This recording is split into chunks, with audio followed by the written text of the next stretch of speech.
ವಾಕ್ಯವನ್ನೆಲ್ಲ ಬೋಧರಿಂದ ನಡೆಸಿ ಬೋಧಿಸುತ್ತ ಜನರ ಭೇದ ಮತಿಗೆ ಸಾವಿರಗಳಿಗೆ ಮಣಿಯುವೆನು ಸಾವಿರಗಳಿಗೆ ಮಣಿಯುವೆನು ನಿಜವನ್ನರಿಸುವ ಶ್ರೀ ನಿಜ ಪುಡಿಯ ಗ್ರಂಥವನ್ನು ನಿಜವಾಗಿ ಕೇಳಿ ನಿಜ ಧರ್ಮಗಳ ಒಳಗಿಸುವ ಸುಜನರಿಗೆ ನಿತ್ಯ ನಮಿಸುವೆನು ಸುಜನರಿಗೆ ನಿತ್ಯ ನಮಿಸುವೆನು ಮತ ಜೀವರಿಗೆಲ್ಲ ಅದ್ವೈತ ಬೋಧಾದಿ ಸುಂದರನಾಗಿ ಕೈದ ಶ್ರೀ ಜಗಸಿದ್ಧ ಸಿದ್ಧರುಡರಿಗೆ ನಂದನಂಬೆ ಸಿದ್ಧರುಡರಿಗೆ ನಂದನಂಬೆ ಬಾಳ ಬಲ ವೇದಾಂತಕ್ಕೆ ಸರಿ ಬಾಳ ಗಂಜನಿಗೆ ವದನಕ ಬಾಳ ಕೂಗುತ್ತಲೆಪ್ಪವಿ ಶಾಸ್ತ್ರವೆಂಬುವನರಿ ಬಾಳ ಶಕ್ತಿಯ ಶಿವಗರ್ಜನೆ ಬಾಳ ಕೇಳಿದ ಬಳಿಕ ಬಾಳ ಕೇಳಲು ಬೇಕು ವೇದಾಂತೆಂಬ ಶಾಸ್ತ್ರವನ್ನು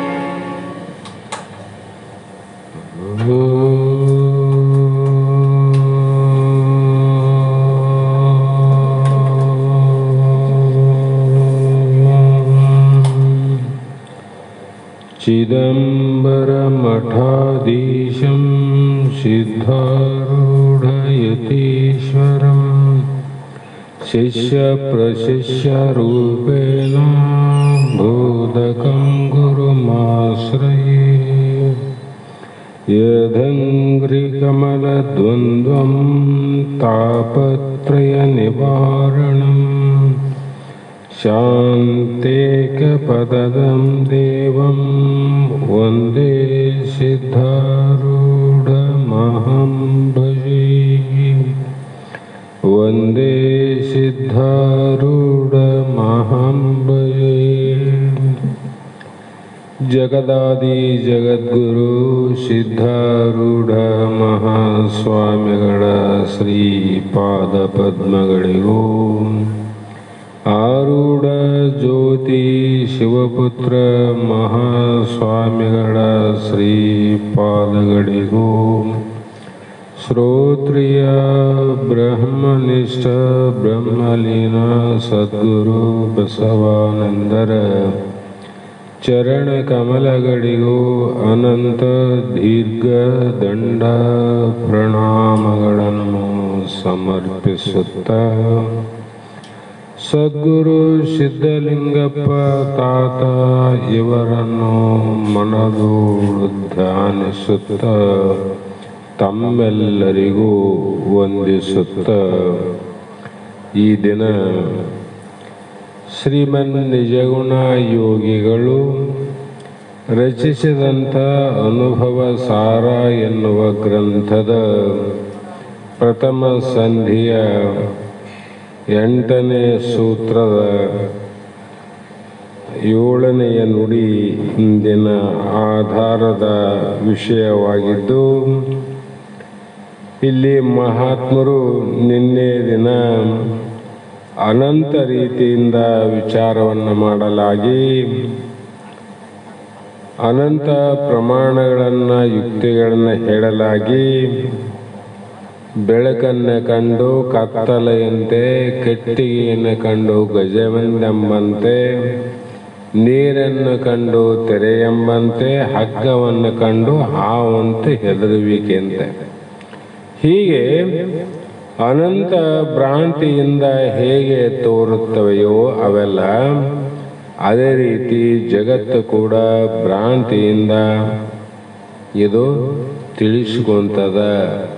ಭ್ರಾಂತಿ ತಿಳಿದಿರಲಿವು ವಿಚಾರ ಮಾಡಿದರೆ ಚೇತನ ರೂಪ ತನಗಿಂತ ಭಿನ್ನವೇನಿಲ್ಲ.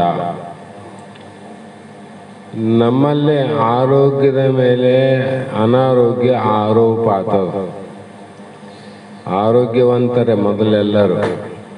ಅನಾರೋಗ್ಯದಲ್ಲಿ ಆರೋಗ್ಯ ಹುಟ್ಟಂಗಿಲ್ಲ, ಆರೋಗ್ಯದಲ್ಲೇ ಅನಾರೋಗ ಅಂದ್ರೆ ರೋಗ ಹುಡ್ತಾವಿಲ್ಲ. ಹಾಗಾಗಿ ರೋಗ ಹುಟ್ಟ್ಯಾವ, ರೋಗಕ್ಕೆ ಔಷಧ ಕೊಟ್ಟರೆ ನಿವೃತ್ತಿ ಆಗ್ತದೆ. ಆರೋಗ್ಯವನ್ನ ತಂದುಕೊಳ್ಳಕ್ ಬರ್ತದ, ಕೊಡಕ್ ಬರ್ತದೇನು?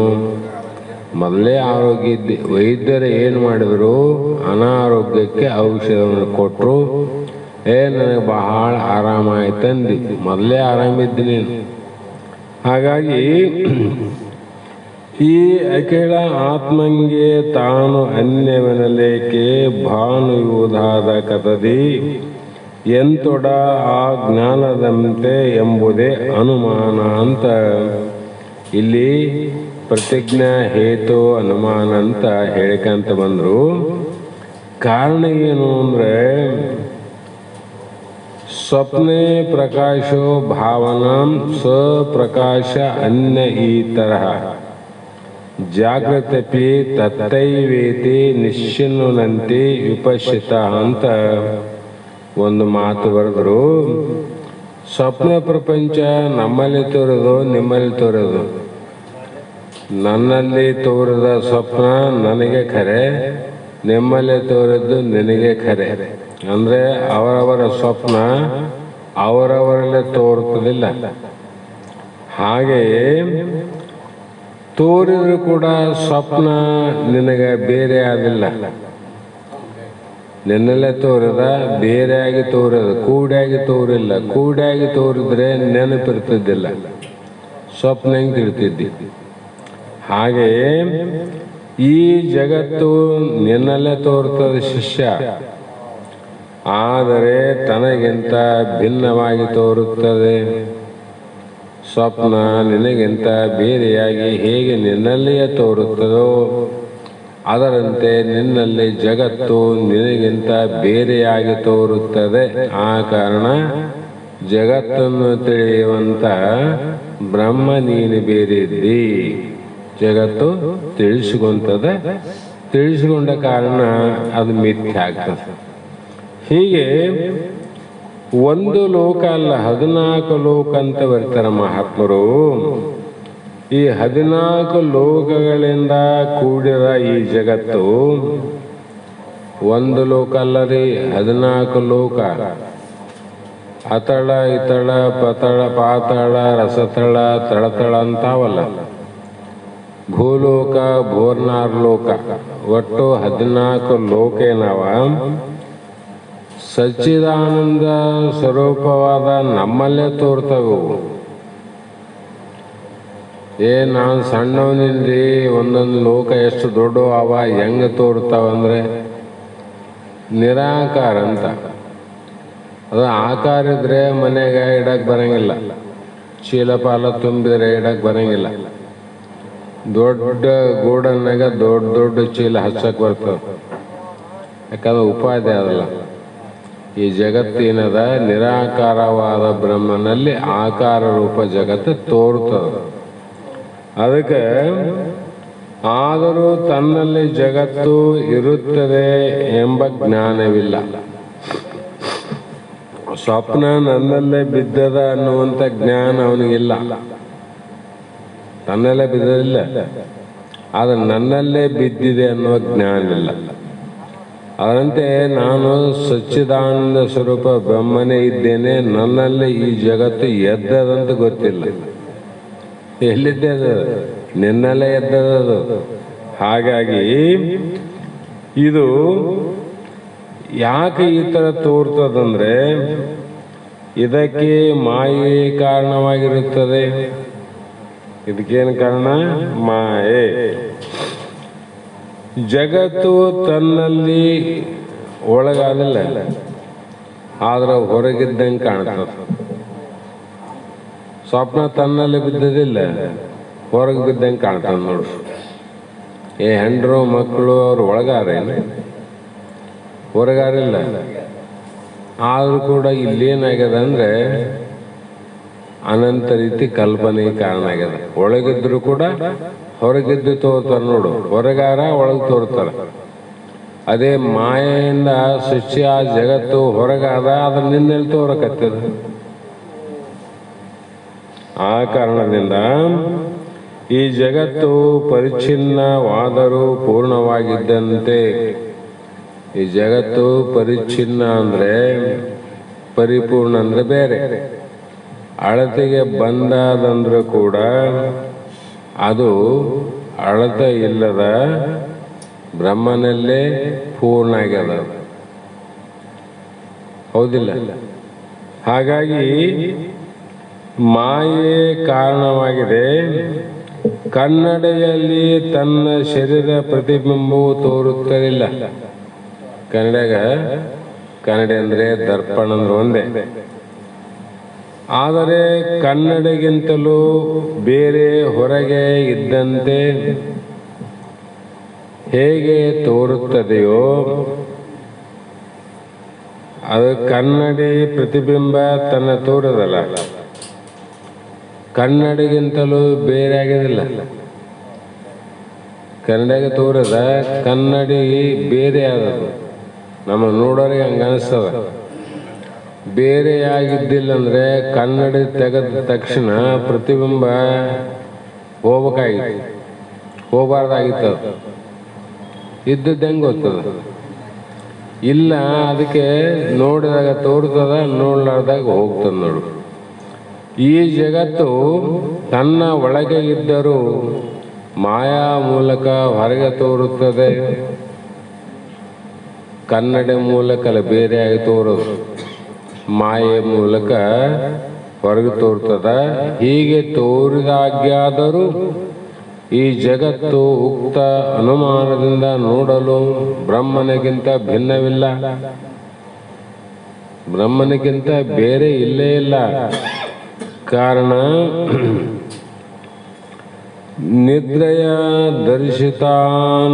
ದರ್ಶಿತಾನರ್ಥ ಅನ್ಯ ಪಶ್ಯತಿ ಯತೋ ತಿಷ್ಠತಃ ಸೌಮ್ಯ ಜ್ಞಾನೋ ಉದಯೋ ಊರ್ಧ್ವಂ ತತಃ ವಿಶ್ವಂ ನ ಪಶ್ಯತಿ ಅಂತ ಮತ್ತೊಂದು ಮಾತು ಹೇಳ್ತಾರೆ. ಯಾಕಂದ್ರೆ ನಿದ್ರೆಯ ಅಂದ್ರೆ ನಿದ್ರೆಯಿಂದ ಎದ್ದ ಪುರುಷ ಸ್ವಪ್ನ ಪ್ರಪಂಚವು ಹೇಗೆ ಕಾಣುವುದಿಲ್ಲವೋ ಕಾಣ್ತದ. ಯಾವಾಗ ನಿದ್ರೆಯಿಂದ ಎಚ್ಚರವಾದ ಮೇಲೆ. ಹಾಗೆ ಯಥಾರ್ಥವಾದ ತನ್ನ ನಿಜ ಸ್ವರೂಪದ ಎಚ್ಚರವಾದ ಮೇಲೆ ಅಲ್ಲಿ ಉಪಾದಿಯಿಂದ ಅವಸ್ಥೆಯಿಂದ ಎಚ್ಚರಾದಿ. ಹೌದಿಲ್ಲ? ಇಲ್ಲಿ ಕೂಡ ನೀನು ವರ ಜಾಗ್ರ ವರ ಸ್ವಪ್ನ ಸುಸುಪ್ತಿಯಿಂದ ವಿಚಾರ ಮಾಡಿ ನೋಡಿದರೆ ಈ ಜಗತ್ತಾದರೂ ನಿನ್ನಲ್ಲಿ ಕಾಣುವುದಿಲ್ಲ. ಎದ್ದಾಗ ಸ್ವಪ್ನ ಕಂಡವೇನು? ಇಲ್ಲಲ್ಲ. ಅದ್ರಂಗ ನೀನು ಜ್ಞಾನ ಕಾಲದಲ್ಲಿ ಈ ಜಗತ್ತಿನ ಧರ್ಮ ಕಾರ್ಯಗಳೇನವ ಯಾವೂ ಕಾಣೋದಿಲ್ಲ. ಹೀಗೆ ಶ್ರುತಿಗುರುಗಳ ಉಪದೇಶದಿಂದ ಪ್ರಸಾದದಿಂದ ಈಶ್ವರನ ಅನುಗ್ರಹದಿಂದ ಆಗುತ್ತದೆ. ಇದು ಬೇರಿಂದ ಆಗೋದು ಅಂದ್ರು. ನಿನ್ನ ಸ್ವರೂಪ ಸಾಕ್ಷಾತ್ಕಾರದ ಎಚ್ಚರ ಯಾವಾಗ ಆಗ್ತದಂದ್ರೆ ಶ್ರುತಿಗುರುಗಳ ಪ್ರಸಾದದಿಂದ. ವೇದ ಗುರು ಅಂದ್ರೆ ಇಲ್ಲಿ ಆ ವೇದಾಂತದ ಶ್ರೋತ್ರಿಯ ಬ್ರಹ್ಮನಿಷ್ಠನ ಜ್ಞಾನದ ಉಪದೇಶವನ್ನೇ ಮಹಾಪ್ರಸಾದ. ಪ್ರಸಾದ ಸಿಕ್ಕ್ರಿ ಗುರುಗಳದಂತೂ ಮಠದಾಗ ತಿಂದು ಹೊರಗೆ ಬಂದ್ರೆ ಮೋಕ್ಷ ಆಗೋದಿಲ್ಲ. ಅದು ಕೆಲಸ ಮಾಡಂಗಿಲ್ಲ ಅಂತ ಅರ್ಥ ಅಲ್ಲ. ಸಾತ್ವಿಕ ಗುಣಕ್ಕೆ ಕಾರಣ ಆಗ್ತದ. ಅಲ್ಲಿ ಭಯ ಭಕ್ತಿ ಇರ್ತದ. ಮೋಕ್ಷ ಅಲ್ಲೇ ಆಗಂಗಿದ್ರೆ ಆ 3 ಕಾಲ ಪ್ರಸಾದವನ್ನ ಮಾಡುವಂತ ಎಷ್ಟೋ ಸ್ಥಳಗಳು ಕ್ಷೇತ್ರಗಳವ. ಮತ್ತೆ ಒಂದು ಸಲಕ ಹಿಂಗಾಗ್ತದಂದ್ರೆ ದೂರ ಇತ್ತು ಕತೆ. ಹಾಗಾಗಿ ಇಲ್ಲಿ ಶ್ರುತಿಗುರುಗಳ ಪ್ರಸಾದದಿಂದಲೂ ಮತ್ತು ಆ ಶ್ರುತಿಗುರುಗಳ ಪ್ರಸಾದ ನಿನಗಾಗಬೇಕಾಗಿದ್ರೆ ಅದಕ್ಕೊಂದು ಬಲವಾದ ಕಾರಣ ಅದ. ಈಶ್ವರನ ಕೃಪಾ ಆಗ್ಬೇಕಂತ. ಈಶ್ವರ ಕೃಪಾ, ವೇದ ಕೃಪಾ, ಗುರು ಕೃಪಾ, ಅಂತಃಕರಣ ಕೃಪಾ. 4 ಕೃಪೆಗಳಲ್ಲಿ ಈಶ್ವರನ ಅನುಗ್ರಹ ಆಗದಂತ ನಾವು ನೀವೆಲ್ಲ ಈ ಸಂಘದಾಗಿವಿ. ಪರಮಾತ್ಮನ ಕೃಪೆ ಬಹಳ ಅನುಗ್ರಹ ಭದ್ರವಾಗಿ ಆಗ್ಯದ. ಹಾಗಾಗಿ ಇಷ್ಟು ವರ್ಷ ಆದರೂ ಕೂಡ ಮನಸ್ಸು ಬೇರೆ ಕಡೆ ಹೋಗಲಾರದೆ ಏಕಾಗ್ರತೆಯಿಂದ ಸಮಯವನ್ನು ನೋಡ್ಕೊಂತ ಕೂಡ್ತಾವ. ಅಂದ್ರೆ ಈಶ್ವರನ ಪ್ರೇರಣೆಲ್ದಾಯ್ತೇನಿದು. ಹಾಗಾಗಿ ಬೇರೊಂದರಿಂದ ಆಗಲಾರದು. ನಿನಗೆ ಪರಮಾತ್ಮನ ಕೃಪೆ ಒಂದಿಲ್ಲದೆ ಬೇರೆ ಯಾರ ಕೃಪೆ ನಿನಗಿದ್ರೂ ಕೂಡ ಅದರಿಂದ ಆಗೋದು ಅಂದ್ರೆ ನೋಡ್ರಿ, ಬೇರೆ ಆಗ್ತವ, ಆದ್ರೆ ಸ್ವರೂಪ ಸಾಕ್ಷಾತ್ಕಾರ ಆಗೋದಿಲ್ಲ, ಸ್ವರೂಪ ಜ್ಞಾನ ಆಗೋದಿಲ್ಲ. ಇದು ಹೇಳಿ ಹೇಳಿ ಹೇಳಿ ಶ್ರವಣ ಮಾಡಿ ಮಾಡಿ ಮಾಡಿ ಮನನ ಮಾಡಿ ಮಾಡಿ ಮಾಡಿ ನಿಧಿಧ್ಯಾಸ ಹೋಗ್ಬೇಕಾದ್ರೆ ಎಷ್ಟು ಕೆಲವು ಜನ್ಮ ಹೋಗ್ತಾವಿಲ್ಲ. ಅಂಥದ್ರಾಗ ಇದನ್ನು ಬಿಟ್ಟು ಬೇರೆ ಒಂದರಿಂದ ಆಗ್ತದಂದ್ರೆ ಅಪದಕ್ಕ ಅಪ್ಪಣಿಲ್ಲ, ಮನುಷ್ಯನ ಹೋಗ್ಬೋದು. ಅದಕ್ಕೆ ಶಿಷ್ಯ ಅಂತನ ಈ ಜಗತ್ತು ಒಂದು ಮನೆ, ಮರ, ಗಿಡ, ಒಂದು ಹೆಣ್ಣು ಗಂಡಾಗಿ ತಿಳಿಸಿಕೊಳ್ತದ ಅಂತ ಹೇಳಿದ್ರಿಲ್ಲ. ತಿಳಿಯುವ ಆತ್ಮನಿಗಿಂತ ಬೇರೆ ಇಲ್ಲ ಅಂತಲೂ ಹೇಳಿದ್ರಿ. ಹೌದು, ಎರಡೂ ನೀವು ಹೇಳಿದ್ರಿ. ತಿಳಿಯುವಂಥ ಆತ್ಮನಿಗಿಂತ ತಿಳಿಸಿಕೊಳ್ಳುವ ಜಗತ್ತು ಬೇರಿಲ್ಲ ಅಂದಾಗ, ನಾನು ಈಗ ಹೀಗೆ ನನ್ನ ಸಂಶಯವನ್ನು ಹೇಳುತ್ತೇನೆ. ಏನಪ್ಪ? ತಿಳಿಯುವ ಆತ್ಮನಿಗಿಂತಲೂ ಜಗತ್ತು ಭಿನ್ನವಾಗಿ ಜಡವಾಗಿ ಉಂಟು. ಅದು ಯಾಕಂದ್ರೆ ತಿಳಿತದಂದ್ರೆ ತಿಳಿಸಿಕೊಳ್ಳುವುದು ಒಂದು ಆದಂತ ಹೇಳ್ಬೇಕಲ್ಲ, ಹೌದಲ್ಲ? ಅಂದಾಗ ಅದು ಆತ್ಮನಿಂದ ತಿಳಿಸಿಕೊಳ್ಳುವುದಿಲ್ಲ ಅಂತ ಹೇಳುತ್ತೇನೆ. ಮತ್ತು ನೀನು ಹೇಳಿದಾಗ ನಾನು ಊಟ ಹೋಗ್ಬೇಕಲ್ಲ. ಆತ್ಮನಿಂದ ತಿಳಿಸಿಕೊಳ್ಳೋದಿಲ್ಲ, ಮತ್ತೆ ಬೇರೆ ಯಾವುದೋ ತಿಳಿಯುತ್ತದೆ. ಆದ್ದರಿಂದ ಈ ಜಗತ್ತು ಆತ್ಮನ ಸ್ವರೂಪವಾಗಿಲ್ಲ, ಕಿಂತು ವಿಲಕ್ಷಣವಾಗಿ ಆತ್ಮನ ಲಕ್ಷಣಕ್ಕಿಂತ ಭಿನ್ನ ಲಕ್ಷಣವಾಗಿ ಆತ್ಮನಂತೆ ಇದು ಕೂಡ ಸತ್ಯ ಆದಂತ ಒಪ್ಪಣಂತ. ಆತ್ಮನು ಸತ್ಯ, ಜಗತ್ತು ಸತ್ಯ ನಾನು ಅಂತ ಶಿಷ್ಯ ಪ್ರಶ್ನೆ ಮಾಡಿದಾಗ, ಏಕಾತ್ಮನೋಳು ಭಿನ್ನ ತಾನಿಲ್ಲ, ಅದಕ್ಕೆ ತಜ್ಞಾನತ್ವವಿಲ್ಲ ಎಂತೆನಲು ಗಗನ ಪ್ರಸೂನದಂತೆ ಎಂಬುದೇ ಅನುಮಾನ. ಇಲ್ಲಿ ಶಿಷ್ಯನ ಕೇಳು, ಆತ್ಮನೋಳು, ಏಕಾತ್ಮನೋಳು ಏನು ಅಂದ್ರೆ ಯಾವುದೋ ಒಂದು ಬೇರೆನೇ ಇಲ್ಲ, ಯಾವುದಿಲ್ಲ.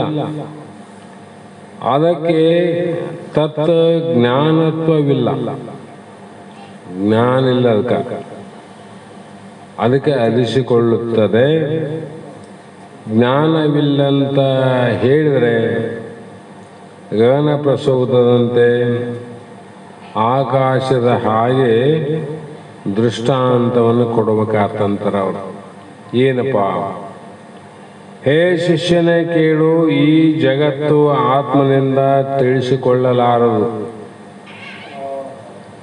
ಎಂದು ಹೇಳಿದರೆ ಜಗತ್ತು ಸತ್ಯವಾಗುವುದೆಂದು ನಿನ್ನ ಅಭಿಪ್ರಾಯವಿರುತ್ತದೆ. ಆತ್ಮನಿಂದ ತಿಳಿಸಿಕೊಳ್ಳುವುದಿಲ್ಲ, ಯಾವುದು ಯಾರಿಂದ ತಿಳಿಸಿಕೊಳ್ಳುವುದಿಲ್ಲ, ಅದು ಬ್ರಹ್ಮಾತ್ಮ ತಿಳಿಸಿಕೊಳ್ತದ. ಅಂದರೆ ಇದು ಜಗತ್ತು ಆತ್ಮನಿಂದ ತಿಳಿಸಿಕೊಳ್ಳಲಾರದು ಎಂದು ಹೇಳಿದರೆ ಜಗತ್ತು ಸತ್ಯವಾಗುವುದೆಂದು ನಿನ್ನ ಅಭಿಪ್ರಾಯ ಆಗ್ತದೆ. ಜಗತ್ತು ಸತ್ಯ, ಬ್ರಹ್ಮ ಸತ್ಯ, ಆದರೆ ಇದು ಯೋಗ್ಯವಲ್ಲ ಅಂತ. ಕಾರಣ ಅತ್ಯಂತ ಮಿಥ್ಯೆ ಎಂಬ ಜ್ಞಾನವೇ ಆಗುತ್ತದೆ. ಕೇಳು, ಆತ್ಮನಿಗಿಂತ ಭಿನ್ನವಾದದ್ದು ಏನೂ ಇಲ್ಲ ಎಂಬುದೇ ಪ್ರತಿಜ್ಞಾ ವಾಕ್ಯ. ಪರಮಾತ್ಮ ಪ್ರತಿಜ್ಞೆ ಮಾಡ್ಯಾನ, ಏಕಂ ಏವಂ ಅದ್ವಿತೀಯಂ ಪರಬ್ರಹ್ಮ ಅಂದಾಗ ಅದರ ಸಂಬಂಧಿ ಜ್ಞಾನವಿಲ್ಲೆಂದು ನೀನೇ ಎಂಬುದು ದೃಷ್ಟಾಂತವಾಗಿರುವುದು. ಎಲ್ಲ ನೀನೇ ಹೇಳ್ತಿದ್ದಲ್ಲ. ಅರ್ಥಾತ್ ಈ ಅನುಮಾನದಿಂದ ಅರುರೂಪ ಆತ್ಮನಿಗಿಂತಲೂ ಬೇರೆಯಾಗಿ ಜಗತ್ತು ಅಸತ್ತಾಗಿದೆ ಎಂಬ ಭಾವ. ಇದು ನಿನ್ನಲ್ಲೇ ಈ ಜಗತ್ತು ನಿನ್ನಂಗ ಸತ್ಯವಾಗಿಲ್ಲ, ನಿನ್ನ ಆಸೆಯಿದ್ದು ಅಸತ್ತಾಗಿದೆ. ಅಸತ್ತಂತ ಯಾಕೆ ಹೇಳಬೇಕು ಅಂದ್ರೆ, ಮೂರು ಕಾಲದಲ್ಲಿ ಇರೋದಲ್ಲ. ಸತ್ತಂದ್ರೆ ಮೂರು ಕಾಲದಲ್ಲಿ ಇರೋದು. ಹೇಗೆಂದರೆ, ಜಗತ್ತು ಉಂಟು ಸತ್ಯವಾಗಿದೆ ಎಂದು ಹೇಳಿದರೆ ಜಗತ್ತನ್ನ ತಿಳಿದೋ ಹೇಳ್ತೀಯೋ ತಿಳಿದ ಹೇಳ್ತಿದ್ದಿ. ಜಗತ್ ಸತ್ಯ ಅಂತಲ್ಲ, ನೀನೇ ಅಂತಲ್ಲಪ್ಪ.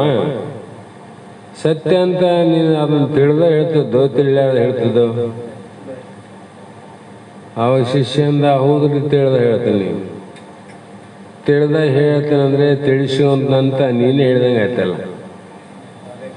ತಿಳಿದ ಹೇಳ್ತೇನೆಂದ್ರೆ ತಿಳಿಸಂತ ಅರ್ಥ ಆಯ್ತು ದೇಹ. ಹಾಗೆ ಇದು ತಿಳಿಯದೆ ಹೇಳುತ್ತೀಯ, ತಿಳಿದು ಹೇಳುತ್ತೇವೆ ಎಂದರೆ ಸ್ವಪ್ನ ಜ್ಞಾನದಂತೆ ಜಗತ್ತು ತನಗಿಂತ ಬೇರೆ ಇಲ್ಲ ಎಂಬುದು ಸಿದ್ಧ ಆಯ್ತು. ಸ್ವಪ್ನದಲ್ಲಿ ಜ್ಞಾನ ಆಗ್ಯದ, ನಿನ್ನ ಜ್ಞಾನಕ್ಕಿಂತ ಬೇರೆ ಆದೇನು? ಬೇರೆ ಆಗಿದ್ರೆ ನಿನ್ನ ಸ್ವಪ್ನವನ್ನ ನೀ ತಿಳಿತಿದ್ದಿಲ್ಲ. ಅಲ್ಲಿ ತೈಜಸ್ಸನಾಗಿ ತಿಳಿತೇನಂತ ಹೇಳಿದ್ವಲ್ಲ. ಹಾಗೆ ಜಗತ್ತು ಇಲ್ಲಿ ಬ್ರಹ್ಮನಲ್ಲಿ ವಿಷಯವೇ ಅಲ್ಲ ಅಂದ್ರು. ಅದು ಒಂದು ವಿಷಯ, ಒಂದು ಪದಾರ್ಥನೇ ಅಲ್ಲವೇ ಅಲ್ಲ. ಯಾಕಲ್ಲಂದ್ರೆ ಅಲ್ಲಿ ಏನಾನ ಇದ್ರಲ್ಲ ಒಂದು ವಿಷಯ ಪದಾರ್ಥ ಇರೋದಾದ್ರೆ ಅದು ನಿನ್ನ ವಿಚಾರಕ್ಕೆ ಒಂದು ವಿಷಯವಾಗ್ತಿತ್ತು, ಒಂದು ವಿಚಾರಕ್ಕೆ ಒಂದು ಪ್ರಮಾಣ ಆಗ್ತಿತ್ತು. ಯಾವ ವಿಚಾರ ಇಲ್ಲ, ಜಗತ್ತಿನ ಬಗ್ಗೆ ಪ್ರಮಾಣ ಇಲ್ಲ ಅಂದ್ರು. ಕಾರಣ ನನಗೆ ಗೊತ್ತಿಲ್ಲ, ಸತ್ಯ ಮಾತ್ರ ಉಂಟೆಂದು ಹೇಳಿದರೆ, ಇಲ್ಲಿ ನನಗೆ ಗೊತ್ತಿಲ್ಲ ಆದ್ರೆ ಜಗತ್ತು ಸತ್ಯ ಅಂತ ಕಾಣ್ತದಂತ ಹೇಳಿದರೆ, ಗಗನ ಕುಸುಮದಂತೆ ಅಸತ್ತು ವ್ಯಾಘಾತ ದೋಷ ಬರುವುದು. ಆಕಾಶದ ಪುಷ್ಪ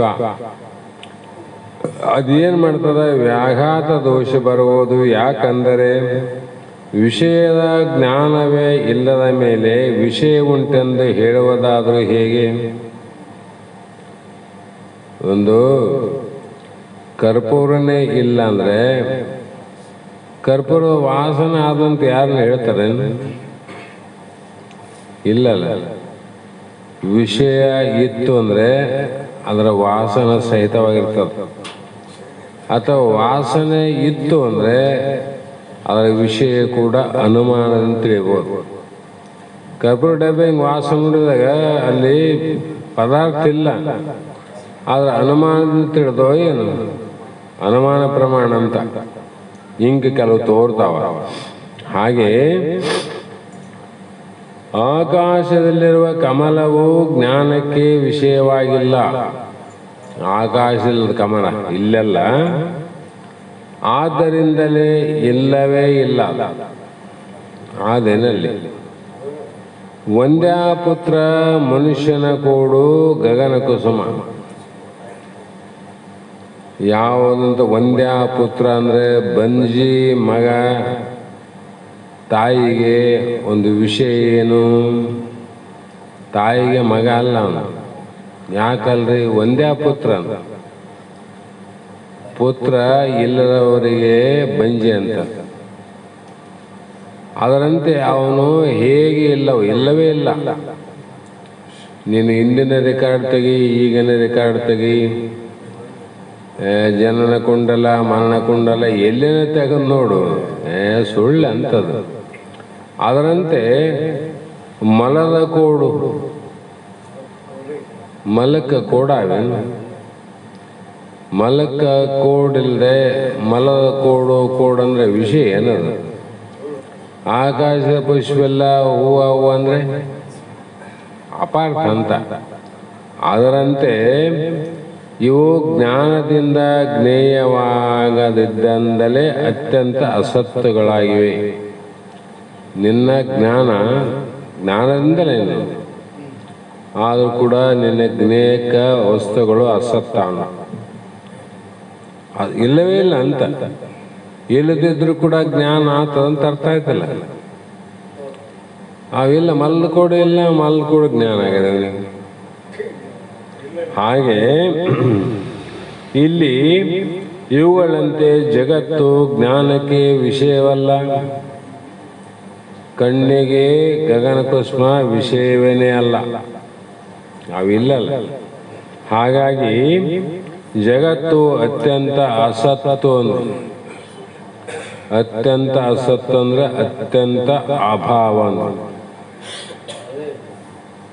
ಪ್ರಾಗ್ಭಾವ, ಪ್ರಜ್ಞೋಸಭಾವ, ಅತ್ಯಂತ ಅಭಾವ ಅಂತ ಬರ್ತಾವ. ಇದು ಅತ್ಯಂತ ಅಭಾವ, ಇಲ್ಲವೇ ಇಲ್ಲ ಅಂದ್ರೆ ನೋಡ್ರಿ. ಇಲ್ಲದನ್ನ ಆದಂತ ಭ್ರಮೆ ಆದದಕ್ಕೆ ಎಷ್ಟು ಕಷ್ಟಪಡಬೇಕಾಯಿತು. ಋಷಿಗಳು ಎಷ್ಟು ಕಷ್ಟಪಟ್ಟರು, ಮುನಿಗಳು ಎಷ್ಟು ಕಷ್ಟಪಟ್ಟರು, ಗುರುಗಳು ಎಷ್ಟು ಕಷ್ಟಪಟ್ಟರು. ಅವರಷ್ಟೇ ಕಷ್ಟ ಅಲ್ಲ, ಶಿಷ್ಯ ಕೂಡ ಇದನ್ನು ತಿಳಿಬೇಕಾದ್ರೆ ಅವನು ಕೂಡ ಬಹಳ ಕಷ್ಟಪಟ್ಟವ್ರು ಯಾರು ಜಗತ್ತಿನಲ್ಲಿ. ಸಂಸಾರಕ್ಕಾಗಿ ಕಷ್ಟಪಟ್ಟವ್ರು ಬೇರೆ, ಪಾರಮಾರ್ಥಕ್ಕಾಗಿ ಕಷ್ಟಪಟ್ಟವ್ರನ್ನು ಉಂಟು. ಆದರೆ ಅಷ್ಟು ಜನ ಇದರಲ್ಲಿಲ್ಲ. ಅಲ್ಲಿ ಬಹಳ ಮಂದಿ ಇದ್ರೆ ಇಲ್ಲಿ ಸ್ವಲ್ಪ ಮಂದಿ ಅಂತ ಅರ್ಥ ಮಾಡಬೇಕು.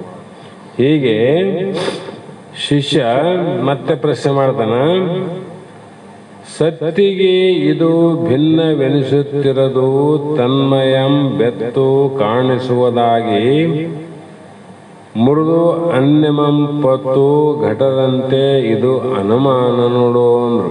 ಹೇಗೆ? ನಿನಗೆ ಉಂಟು ಬುದ್ಧಿಯಲ್ಲಿ ಜಗತ್ತು ಉಂಟೆಂಬುದಾದ, ಎಲ್ಲಿ ಅದ? ಬುದ್ಧಿಯಲ್ಲಿ ಅದ.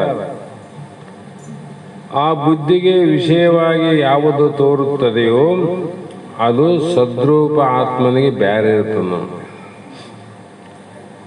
ಯಾಕೆ? ಬುದ್ಧಿಗೆ, ಮನಸ್ಸಿಗೆ, ಮಾತಿಗೆ ಇದು ತೋರೋದಲ್ಲ. ಬುದ್ಧಿಯಲ್ಲಿ ಯಾವಾಗ ನೀವು ತೋರ್ತದ ಅಂತ ಅಂದ್ರೆ ಅದು ಸದ್ರೂಪ ಆತ್ಮನಿಗೆ ಭಿನ್ನವಾಗಿರಲಾರದೆಂಬುದೇ ಪ್ರತಿಜ್ಞೆ. ಅದು ಬೇರೆ ಆಗಿದ್ರೆ ಹೆಂಗೆ ತೋರ್ತದೆ ನನಗೆ?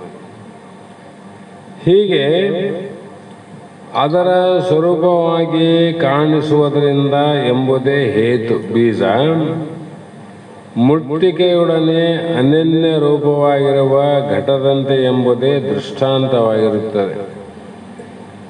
ಮುಟ್ಟಿಕೆ ಅಂದರೆ ಮಣ್ಣು, ಅನನ್ಯ ರೂಪ, ಬೇರೆ ಬೇರೆ ರೂಪ ಇರುವಂಥ ಮುಚ್ಚಳ, ಮಗಿ, ಗಿಡಗಿ, ಗುಡಾಣಿ ಏನಾವಲ್ಲ, ಇವು ತೋರ್ತಾವಿಲ್ಲ.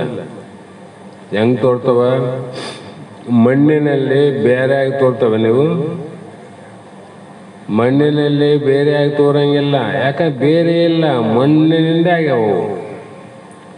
ಅದರಂತೆ ಬ್ರಹ್ಮನಲ್ಲಿ ಈ ಜಗತ್ತು ಅನೇಕ ರೂಪದಿಂದ ತೋರುತ್ತದೆ. 84 ಲಕ್ಷ ಜೀವರಾಶಿಗಳ ರೂಪವಾಗಿ, 14 ಲೋಕವಾಗಿ, 33 ಕೋಟಿ ದೇವತೆಗಳಾಗಿ, 66 ಕೋಟಿ ಮನೋಮುನಿಗಳಾಗಿ, ಏನು 14 ಲೋಕದ ನರ, ವಾನರ, ದಾನವ, ದೇವತೆ, ಅನಂತ ರೀತಿ ನಾಮರೂಪಾವಲ್ಲಿ. ಎದರಿಂದಾಗಿ? ಬ್ರಹ್ಮನಿಂದಾಗಿ. ಮಣ್ಣು ಬಿಟ್ಟಾದ್ರೆ ಒಂದನೇ ಬೇರೆ ಅದ. ಇದೊಂದು ನೋಡ್ರಿ, ಮಣ್ಣು ಬಿಟ್ಟಾಗ್ಯದಂದ್ರೆ ಒಪ್ತೀವಿ, ಎಲ್ಲವೂ ಮಣ್ಣಿನಿಂದ. ಹಾಗಾಗಿ ಕಿಂತು ಮೃತ್ತಿಕಾ ರೂಪವೇ ಆಗಿರುತ್ತದೆ. ನಿನ್ನ ಬುದ್ಧಿ ಏನಾಯಿತು? ಅದರಲ್ಲಿ ಪ್ರವೇಶ ಮಾಡಿ ಅದರ ರೂಪ ಆಯ್ತು, ಬೇರೆ ಕಳಿತು. ಅದರ ರೂಪ ಆಗ್ತದೆ, ಬೇರೆ ಕಾಣ್ತದೆ. ಇವು ಇಂದ್ರಿಯಾದಿಗಳು ಬಹಳ ಕೆಲಸ ಮಾಡ್ತಾವ. ಯಾವುದೇ ಒಂದು ವಸ್ತುವನ್ನು ನೋಡಬೇಕಾದ್ರೆ ಈ ರೂಪ ಆ ವಸ್ತುವಿನಲ್ಲಿ ಹೋಗಿ ಅದು ಜ್ಞಾನಾಕಾರವಾಗ್ತದೆ. ಆದಾಗ ಇವನು ಮನುಷ್ಯ, ಇದು ದನ, ಇದು ಕರ ಅಂತಕ್ಕಂತೀವಿ ನಾವು. ಅಲ್ಲಿ ರೂಪ ತಾಳ್ತದಂಗ. ಹಾಗಾಗಿ ಇಲ್ಲಿ ಕೂಡ ತೋರುವಂತ ಸತ್ತು ಬ್ರಹ್ಮವೇ ಹೊರತು ಜಗತ್ತಿನದಲ್ಲ. ಮಣ್ಣಿನಿಂದನೇ ತೋರ್ತಾವ ನೋಡು, ಅದರಿಂದೇ ಬ್ರಹ್ಮನಿಂದನೇ ತೋರ್ತಾವ, ಜಗತ್ತಿನಿಂದ ಅಲ್ಲ ಅಂತ ತಿಳ್ಕೊ. ಸದ್ರೂಪವಾದ ಬ್ರಹ್ಮದ ಸತ್ಯವೇ ಜಗತ್ತಿನ ಸತ್ಯ. ಇರುವಂತ ಮಣ್ಣು ಸತ್ಯ ಅಲ್ಲ, ಅದು ಬೇರೆ ಮಡಿಕೆಯಾಗಿ ತೋರುವಾಗ ಮಣ್ಣೆ ಅಲ್ಲ. ಅಂದ್ರೆ ಇದು ಸತ್ತು ಇದು ಅಸತ್ಯ ಅಂತೇನು? ಕೊಡ ಆಗಕ್ಕಿಂತ ಮೊದಲು ಮಣ್ಣಿತ್ತು, ಕೊಡ ಆದ್ಮೇಲೆ ಮಣ್ಣಿಲ್ಲ ಅಸತ್ಯ ಅಂತೇನೆ ಇದಕ್ಕೆ. ಅದಕ್ಕೆ ಬ್ರಹ್ಮ ಜಗತ್ತು ಆಗೋದಕ್ಕಿಂತ ಮೊದಲು ಬ್ರಹ್ಮ ಇತ್ತು, ಜಗತ್ತಾದಾಗ ಇಲ್ಲಂತೇನೆ ಬ್ರಹ್ಮ. ಇಲ್ಲಂತ ಹೆಂಗಂತೆ? ಹಾಗಾಗಿ ಬ್ರಹ್ಮದ ಸತ್ತೆಯನ್ನು ಬೇರೆ ಪಡಿಸಿದರೆ ಜಗತ್ತು ಅಭಾವೇ ಆಗುವುದು. ಮಣ್ಣನ್ನು ಕೊಡದಲ್ಲಿ ಬೇರ್ಪಡಿಸಕ್ಕೆ ಹೋದ್ರೆ ಅಲ್ಲಿ ಕೊಡ ಹೋಗ್ತಾವ, ಮಣ್ಣನ್ನ ಬೇರೆ ಮಾಡಕ್ ಬರ್ತಾನೆ ಕೊಡೋದಿಲ್ಲ. ಮಣ್ಣಿನಿಂದ ಆಗದಂದ್ರೆ ಮಣ್ಣಿನಿಂದ ಹೆಂಗ್ ಬೇರೆ ಮಾಡ್ತದೆ? ಬಂಗಾರದಿಂದ ಆದಂತ ಆಭರಣ ಬಂಗಾರದಿಂದ ಬೇರ್ಪಡಿಸಕ್ ಬರಂಗಿಲ್ಲ. ಆದರೆ ಬಂಗಾರದಿಂದ ಆದಂತ ಆಭರಣದಲ್ಲಿ ಅರಗ ಅನ್ನೋದು ಏನದ ಅದನ್ನ ಬೇರ್ಪಡಿಸಕ್ ಬರ್ತದೆ. ಬಂಗಾರ ಕಣ್ಣ ಕಾಣುತ್ತಿಲ್ಲ ಅದು, ಆದ್ರೆ ಅರಗನ್ನ ತೆಗಿಯಕ್ ಬರ್ತದ, ಬಂಗಾರ ತೆಗಿಯಕ್ ಬರಂಗಿಲ್ಲ. ಯಾಕಂದ್ರೆ ಬಂಗಾರದ ಸ್ವರೂಪ ಅರಗಲ್ಲ. ಬಂಗಾರದಲ್ಲಿ ನಿರ್ದೋಷ ಅದ, ಅರಗಿನಲ್ಲಿ ದೋಷ. ಅದೇ ಪ್ರಕಾರವಾಗಿ ಇಲ್ಲಿ ಹೇಗೆ ತೆಗೆಯಕ್ ಬರಂಗಿಲ್ಲ ಅಂದ್ರೆ, ನೋಡು ಶಿಷ್ಯ, ಸಕ್ಕರೆಯಲ್ಲಿರುವ ಮಧುರವು ಪಕ್ವಾನ್ನಗಳಲ್ಲಿ ಸೇರಿ ಮುದ್ರಗಡೆ ಆಗಿರುತ್ತವೆ. ಸಕ್ಕರೆ ಪಾನಕ ಮಾಡಿವಿ, ಸಿಹಿ ಪದಾರ್ಥಗಳನ್ನು ಬಹಳಷ್ಟು ಮಾಡಿವಿ. ಪದಾರ್ಥಗಳು ನಾನಾ ಪ್ರಕಾರ. ಒಂದು ಮೊನ್ನೆಯಲ್ಲಿ ಸ್ವೀಟ್ ಅಂಗಡಿ ಹೋದ್ವಿ, 750 ನಮೂನೆ ಅವಂತ ಹೇಳಿದವನು. 750 ನಮೂನೆ ಒಂದೇ ಅಂಗಡಿಯಾಗ. ಮತ್ತು ಅವು 750 ನೋಡ್ರಿ, ತಿಂದು ಬೇರೆ ಬೇರೆ ರುಚಿ ಇರ್ತಾವ, ರುಚಿ ಬೇರೆ ಬೇರೆ ಇರ್ತಾವ. ಆದ್ರೆ ಆ ಎಲ್ಲ ಪದಾರ್ಥದಲ್ಲಿರುವಂಥ ಸಕ್ಕರೆಯ ಸಿಹಿ ಏನದ ಅದು ಬೇರೆ ಆಗ್ಯದೇನೋ, ಅದರ ಕುಡಿಯೋದಿಲ್ಲ. ಹಾಗೆ ಸಕ್ಕರೆದೇ ಹೊರತು ಅನ್ಯದಲ್ಲ. ಯಾಕ? ಸಕ್ಕರೆದೇ ಹೊರತು ಅನ್ಯದಲ್ಲ. ಸಕ್ಕರೆ ಇಲ್ಲ, ಸಕ್ಕರೆ ಪಾಕ ಮಾಡಿದ್ರೆ ಸಕ್ಕರೆ ಕಾಣಂಗಿಲ್ಲ, ಆದರೆ ಅದರ ಸಿಹಿ ಮಾತ್ರ ಆದಿಲ್ಲ. ಇದೆ ಹೀಗೆ ಜಗತ್ತಿನಲ್ಲಿ ತೋರುವ ಸತ್ತು ಬ್ರಹ್ಮದ್ದೇ ಹೊರತು ಜಗತ್ತಿನದಲ್ಲ. ಇದು ಸಕ್ಕರದ ಸಿಹಿವಿನ ಬೇರೆ ಯಾವುದಲ್ಲ. ಇದು ಬ್ರಹ್ಮದೇ ಹೊರತು ಜಗತ್ತಿನದಲ್ಲ. ಆ ಕಾರಣ ಸತ್ತನ್ನು ತೆಗೆದರೆ ಜಗತ್ತು ಅಸತ್ಯ ಆಗಿದೆ. ಸಿಹಿಯಿಂದ ಸಕ್ಕರೆಯನ್ನು ಬೇರ್ಪಡಿಸಲು ಏನಲ್ಲ, ಏನಿಲ್ಲ. ಅದರ ಗುಣನೇ ಇಲ್ಲಂಗೆ ಅರ್ಥ ಆಯ್ತು. ಸಕ್ಕರೆ ಇಲ್ಲ, ಸಿಹಿ ಇಲ್ಲ ಅಂದ್ರೆ ಸಕ್ಕರೆ ಅಂತಾರೆ.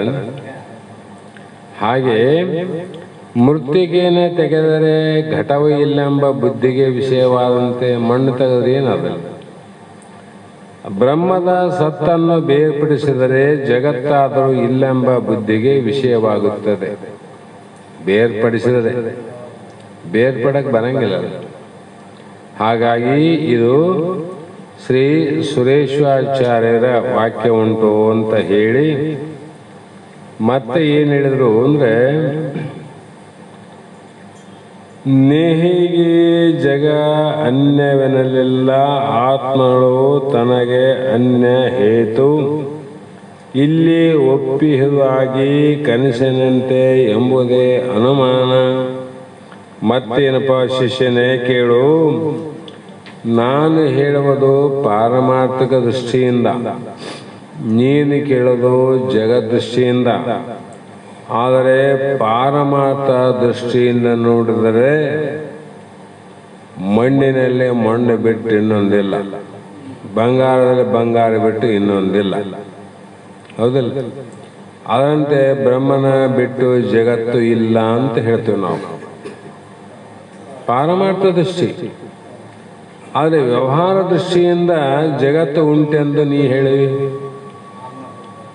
ಇಲ್ಲಂದ್ರೆ ಕಾಣ್ತದಲ್ರಿ, ತೋರ್ತದಲ್ರಿ, ಹುಟ್ಟವಲ್ರಿ, ಬೆಳಿತೇವಲ್ರಿ, ಸಾಯ್ತೇವಲ್ರಿ, ನಿಸಂತನಾಥವಲ್ರಿ, ಗುಂಪು ಕೊಡ್ತಾವಲ್ರಿ, ಇದ್ಯಾವ ಅಂತ ಇವನ್ ದೃಷ್ಟಿ. ಅದಕ್ಕೆ ಅರ್ಥಾತ್ ಇದಕ್ಕೆ ವಿವೇಕ ಬುದ್ಧಿಯಿಂದ ನಾನು ಇಲ್ಲೆಂದು ಹೇಳಿದರೆ ನೀನು ಅವಿವೇಕ ಬುದ್ಧಿಯಿಂದ ಉಂಟೆಂದು ಹೇಳಿದಂತ. ವಿವೇಕದಿಂದ ವಿಚಾರದಿಂದ ನಾನು ಇಲ್ಲ ಅಂತ ಹೇಳ್ತಾರೆ, ಹೇಳಿದರೆ ನೀನು ಅವಿವೇಕ ಬುದ್ಧಿಯಿಂದ ಉಂಟೆಂದು ಹೇಳಿದಂಗಾಯ್ತು. ವಿವೇಕ ಬುದ್ಧಿಯಿಂದ ಹೇಳಿದೆ, ಅವಿವೇಕ ಬುದ್ಧಿಯಿಂದ ಏನಂತ ಹೇಳಿದಂಗಾಯ್ತಲ್ಲ. ವಿವೇಕ ಬುದ್ಧಿಯಿಂದ ಇಲ್ಲ, ಅವಿವೇಕ ಬುದ್ಧಿಯಿಂದ ಹಾಗಾಗಿ ವಸ್ತು ವಿಚಾರದಿಂದ ನೋಡಿದರೆ ಅವಿವೇಕವೇ ಆಗಿರುತ್ತದೆ. ವಸ್ತುವನ್ನ ವಿಚಾರ ಮತ್ತೆ ಹೇಳಿದ್ನಲ್ಲ, ಗುರು ಶಾಸ್ತ್ರಾದಿಗಳ ಕರುಣೆಯಿಂದ, ಈಶ್ವರನ ಕೃಪೆಯಿಂದ. ಪರಂತು ಉಂಟು ಇಲ್ಲ ಎಂಬ ಎರಡು ಬುದ್ಧಿಗಳಿಗೆ ವಿಷಯವಾಗಿ ಜಗತ್ತು ತೋರುವುದು. ಇದು ಒಂದೇ ಪ್ರಕಾರ ಇಲ್ಲ. ಕೆಲವು ಮಂದಿ ಇಲ್ಲ ಅಂತಾರಲ್ಲ ಜಗತ್ತು, ಕೆಲವು ಮಂದಿ ಆದ ಅಂತಾರ. ಇದಕ್ಕೇನಂತಿದ್ದೆ ಅಂತ, ನೀನು ಆದಂದ್ರೆ ಎಲ್ಲರಿಗೆ ಇರಬೇಕಾಯ್ತು ಜಗತ್ತು. ಆ ವಿವೇಕಿಗಳ ಜಗತ್ತಿಲ್ಲ, ಅವಿವೇಕಿ ಜಗತ್ತಾದ. ಜಗತ್ತು ಎರಡಾವೇನು ಅಂದ್ರೆ ಅವರವರ ಬುದ್ಧಿಯಿಂದ ಅಜ್ಞಾನ ಕಾಲದಲ್ಲಿ ತೋರ್ತವಂತ ಅರ್ಥ. ಹೀಗೆ ಆತ್ಮನಲ್ಲಿ ಬೇರೆಂದು ಕಾರಣವಿಲ್ಲ. ಇವು ಪ್ರತಿಜ್ಞಾವಾಕ್ಯ, ಬುದ್ಧಿ, ಮನಸ್ಸು, ಚಿತ್ತದಿಂದ ಇವು ಪರ್ಯಾಯ ಶಬ್ದಗಳಾಗಿ ತೋರುತ್ತವೆ. ಆತ್ಮನಲ್ಲಿ ಬೇರೊಂದು ಕಾರಣವಿಲ್ಲ. ಆತ್ಮನಲ್ಲಿ ಒಂದು ಕಾರಣ ಹೇಳಕ್ ಬರೋದಿಲ್ಲ. ಯಾಕೆ ಹೇಳಕ್ ಬರಂಗಿಲ್ಲ ಅಂದ್ರೆ ಕಾರಣಕ್ಕಿಂತ ಕಾರ್ಯ ಭಿನ್ನವಾಗಿದ್ದರೆ ಕಾರಣ ಕಾರ್ಯವನ್ನು ಹೇಳಕ್ ಬರ್ತದ. ಇದು ಕಾರ್ಯ ಆಗಿದ್ರೆ ಇದು ಮೊದಲು ಕಾರಣ ಇತ್ತು ಅಂತ ಹೇಳ್ಬೋದು. ಎರಡಿದ್ದಲ್ಲಿ ಹೇಳಕ್ ಬರ್ತಲ್ಲ. ಅದಕ್ಕೆ ಇಲ್ಲಿ ಹೆಣ್ಣು ಅದ, ಇಲ್ಲಿ ಗಂಡ ಅದ, ಎರಡಾಗಿ ತೋರ್ತದಲ್ಲ. ಅದಕ್ಕೆ ಮಹಾತ್ಮರು ಏನು ಹೇಳಿದ್ರು, ಒಳಗಿರುವ ಆತ್ಮ ಹೆಣ್ಣು ಅಲ್ಲ ಗಂಡು ಅಲ್ಲ ಅಂತ. ಅಲ್ಲಿ ಹೇಳಕ್ ಬರಂಗಿಲ್ಲ. ಜೀವ ಗಂಡ ಹೆಣ್ಣ, ಜೀವ ಮಗ ತಂದೆ, ಯಾರಲ್ಲ. ತಂದೆನಲ್ಲ ಮಗನಿಗೆ, ತಂದೆಲ್ಲ ತಂದೆಗೆ ಮಗನಲ್ಲ. ಇವೆಲ್ಲವೂ ಕೂಡ ಎಲ್ಲಿ ಅಂದರೆ ಶಬ್ದದಿಂದ ಬುದ್ಧಿಯಲ್ಲಿ ನಿಶ್ಚಯ ಮಾಡಿದ ಕಾರಣ ಜಾಗೃತ್ ಕಾಲದಲ್ಲಿ ಇಲ್ಲೆಂಬ ಬುದ್ಧಿಗೆ ಅಸತ್ತಾಗಿ ತೋರುತ್ತದೆ. ಯಾವಾಗ ಸುವಿಚಾರದಿಂದ ವಿಚಾರಿಸಿ ನಿನಗೌದು ಮುಕ್ತಿ ಹೇಳಲು ನಿಜ ಉಂಟು. ಯಾವ ವಿಚಾರ? ಸುವಿಚಾರದಿಂದ. ನಮ್ಮನ್ನು ನಾವು ವಿಚಾರ ಮಾಡಿದಾಗ ಆವಾಗ ನಿನಗಾದ ಮುಕ್ತಿ ಅಂತ.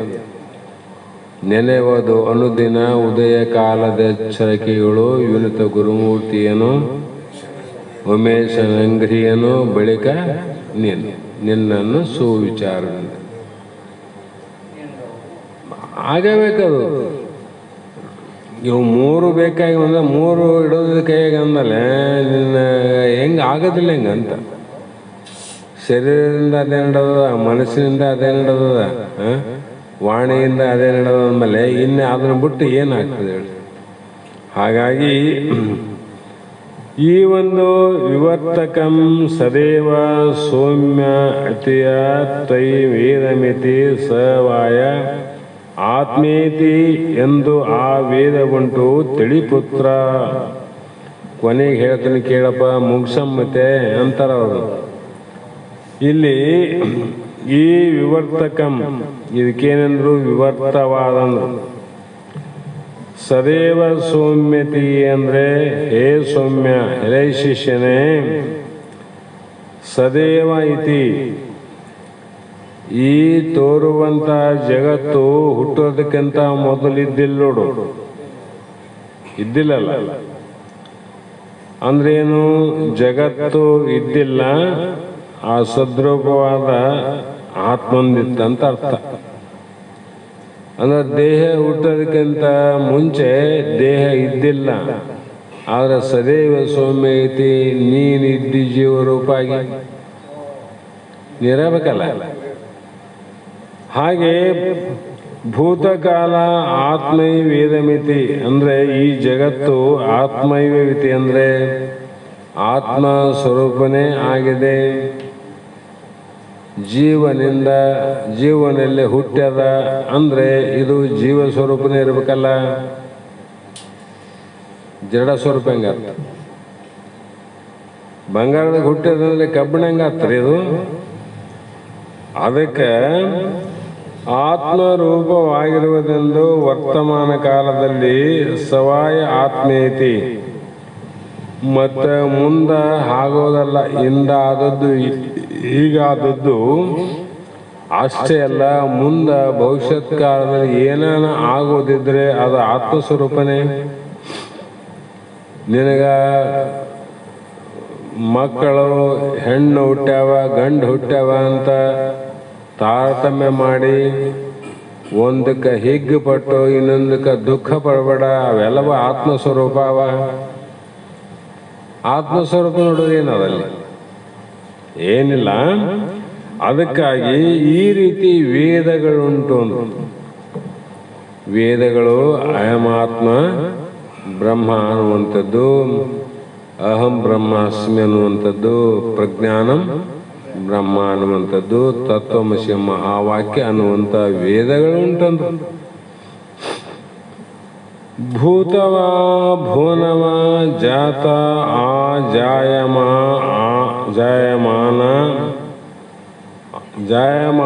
ತತ್ವವೆಲ್ಲ ಆತ್ಮನಿಂದಿಹ ನಿಗಮ ಜಾತದ ಅರ್ಥವನ್ನೇ ತಿಳಿಯುವಂದೆ ಅಂತ ಇಲ್ಲಿ ಇನ್ನೊಂದು ಮಾತು ಹೇಳ್ತಾರೆ. ಭೂತಾಭುವನಗಳು, ಭೂತಾಭುವನ ಅಂದ್ರೆ ಹಿಂದೆ ಆಗಿ ಹೋದಂತ ಭೂತಕಾಲದ ಲೋಕಗಳು. ಈ ಲೋಕ ಹುಟ್ಟೋದಕ್ಕಿಂತ ಮುಂದೆ ಮೊದಲು ಲೋಕ ಇದ್ದಿಲ್ಲೇನು? ಅಂದ್ರೆ ಅವೇನು? ಭೂತ ಅಂದ್ರೆ ಹಿಂದೆ ಆಗಿ ಹೋದಂತ ಲೋಕಗಳು, ಮುಂದೆ ಹುಟ್ಟುವಂತ ಉತ್ಪನ್ನವಾಗುವಂತ ಜಾಯಮಾನವಾಗುವಂತ ಎಲ್ಲವೂ ಯಾವ ಸ್ವರೂಪ ಅಂತಿದ್ರೆ ಆ ತತ್ವವೆಲ್ಲವೂ ಆತ್ಮನಿಂದಿಹ, ಅವೆಲ್ಲವೂ ಆತ್ಮ ಸ್ವರೂಪಗಳೆಂದು ಹೇಳುವಂತ. ಅವೆಲ್ಲ ಯಾರ ಸ್ವರೂಪ? ಆತ್ಮಸ್ವರೂಪನೇ. ನಿನ್ನೆ ಮೊನ್ನೆ ಹೇಳ್ಯಾರ ದೃಷ್ಟಾಂತ. ಹೀಗೆ ನಿಗಮಜಾತದ ನಿಗಮದಲ್ಲಿ ಆ ಯಾವ ವೇದವನ್ನ ನುಡಿದಂತ ಪರಮಾತ್ಮನ ವೇದ ವಾಕ್ಯ ಸಮೂಹದ ಅರ್ಥ ಇದು. ಯಾರ ಪ್ರಮಾಣದ ಅರ್ಥ? ಪರಮಾತ್ಮನ. ಹಾಗಾಗಿ ಆ ತಾತ್ಪರ್ಯವನ್ನ ತಿಳಿ ಒಂದೇ ಆಗಿರುವುದು. ಬಂಗಾರದಾಗ ಏಸ್ ನಮೂನೆ ಒಡವೆಗಳಾದ್ರೂ ಕೂಡ ಬಂಗಾರ ಒಂದೇ ಆದಿಲ್ಲ. ಬೇರೆ ಇಷ್ಟು ಕಂಪ್ಯೂಟರ್ ಸಾಕಂತ. ಅದೇ ರೀತಿ ಬ್ರಹ್ಮನಲ್ಲಿ ತೋರುವಂತ ಈ ದೇಹ ಆದಿಗಳ ಅನೇಕ ರೂಪವಾಗಿ ತೋರಿದ್ರು ಕೂಡ ಆ ಬ್ರಹ್ಮ ರೂಪ ಒಂದೇ ಆದ, ಅದು ಬೇರೆ ಇಲ್ಲ. ಅದಕ್ಕೆ ಮಹಾತ್ಮರು ಬಹಳ ಸಲ ವಿಚಾರ ಮಾಡೋದು ಅದು ಹೇಗಿದೆ ಅಂದ್ರೆ ಮನೆಯೊಳಗಿನ ಬಯಲಿನಂತೆ. ಮನೆಯೊಳಗಿನ ಬಯಲಿನಂತೆ ಮಣಿಗಣ ಸೂತ್ರದಂತೆ. ಎಷ್ಟು ಪ್ರಮಾಣಗಳು. ಹಾಗಾಗಿ ಇದು ಕಾರಣ. ಇಷ್ಟೆಲ್ಲ ನಾನು ಒದ್ದಾಡಿಸಿ ನನಗೆ ಹೇಳುವಂಗೆ ಏನು ಮಾಡಿದಲ್ಲಪ್ಪ, ಈ ಕಾರಣವನ್ನು ನಾ ಹೇಳಿದೆ. ಜಗತ್ತಿಗೆ ಏನು ಕಾರಣ ಅಂದರೆ ಬ್ರಹ್ಮವೇ ಕಾರಣ ಅಂತ ಹೇಳಿ, ಆ ಕಾರಣದಿಂದ ಲೋಕದ ಉದಯವು ಅಂದರೆ ಜಗತ್ತು ಯಾವಾಗ ಹುಟ್ಟ್ಯಾವ ಅವೆಲ್ಲವೂ ಶಿವ ಜೀವರ ಉದಯವು.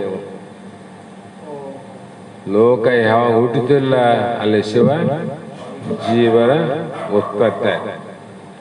ಈ ಮತ್ತೇನ್ರಿ ಗುರುಗಳೇ, ಮತ್ತೆ ಏಕಂ ಏವಂ ಅದ್ವೈತಂ ಬ್ರಹ್ಮನಲ್ಲಿ ಮತ್ತೆ ಶಿವ ಜೀವ ಹುಟ್ಟ್ಯಾರಂದ್ರೆ ಮತ್ತೆ ದ್ವೈತ ಐತಲ್ಲ, ಬೀಜ ಮಾಡ್ತಾರ ಅವರು. ದ್ವೈತ ಹಂಗಲ್ಲ, ಇಲ್ಲಿವರೆಗೆ ಅದ್ವೈತ ಹೇಳಿದ್ರಿ, ಮತ್ತೆ ದ್ವೈತಕ್ಕ ಕಾರಣ ಆಗ್ತದ. ಆ ಕಾರಣ ಆ ಬ್ರಹ್ಮದಳು ಅಂದ್ರೆ ಆ ಇರುವಂತ ಬ್ರಹ್ಮ, ಆ ಬ್ರಹ್ಮ ಅಂದ್ರೆ ಸದಾಕಾಲ ಇರೋದು.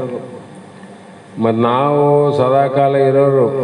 ಇನ್ನು 4 ವರ್ಷ 10 ವರ್ಷಕ್ಕೆ ಸಾಯರಲ್ಲ ನೋಡು, ಇರೋರೇ. ಚಿರಂಜೀವಿ ಅಂತಾರೆ ಮೊದಲೆಲ್ಲ, ಚಿರಂಜೀವಿಗಳನ್ನು. ನಾವು ಮುಪ್ಪಾದನು ಚಿರಂಜೀವಿಗಳೇ. ಹಾಗಾಗಿ ಬ್ರಹ್ಮದಲ್ಲಿ ಕಲ್ಪಿತ ಆಕಾರ ಉದಯವೆಂದು, ಬ್ರಹ್ಮದಲ್ಲಿ ಕಲ್ಪಿತ ಆಕಾರದ ಉದಯ ಅದು. ಮಣ್ಣಿನಲ್ಲಿ ಕಲ್ಪಿತ ಆಕಾರದ ಚಿತ್ರಗಳು ಉದಯ ಅದು.